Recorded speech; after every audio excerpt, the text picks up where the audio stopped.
Genesis 35. God blesses Jacob again. After Jacob's peaceful meeting with Esau, God spoke to him again. Go up to Bethel and live there. Build an altar to me, the God who appeared to you when you were running away from Esau. Jacob remembered that night long ago, the dream, the stairway to heaven, and God's promise. Jacob gathered his family together. "We're going to Bethel," he said. "Get rid of any idols you have, wash yourselves, and put on clean clothes. We're going to build an altar to God." His family listened. They handed over all their idols, and Jacob buried them under a tree near Shechem. Then they began their journey. As they walked, God protected them. The people in the nearby towns were afraid to attack them, and no one chased them. Finally, they arrived in Bethel. Jacob built an altar just like God told him to.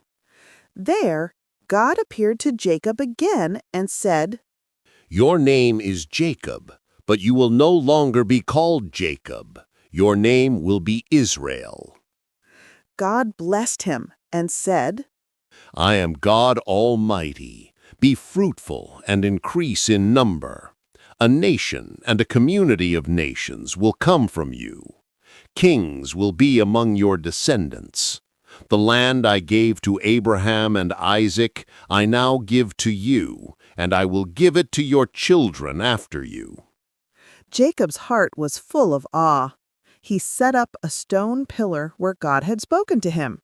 He poured oil on it and called the place Bethel, which means house of God.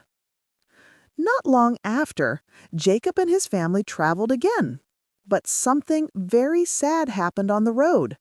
Rachel, Jacob's beloved wife, gave birth to a baby boy, but she became very sick while giving birth. With her last breath, she named her son Ben-Oni, but Jacob called him Benjamin. Rachel died there, and Jacob buried her by the side of the road. He set up a stone over her grave, and it became a special place to remember her. Jacob and his family continued to move through the land God had promised. Jacob had many sons, and now Benjamin was the youngest of all. God had kept his word, blessing Jacob with a big family and a safe journey. Lesson for kids. God never forgets his promises. Years before, Jacob had met God at Bethel when he was scared and alone.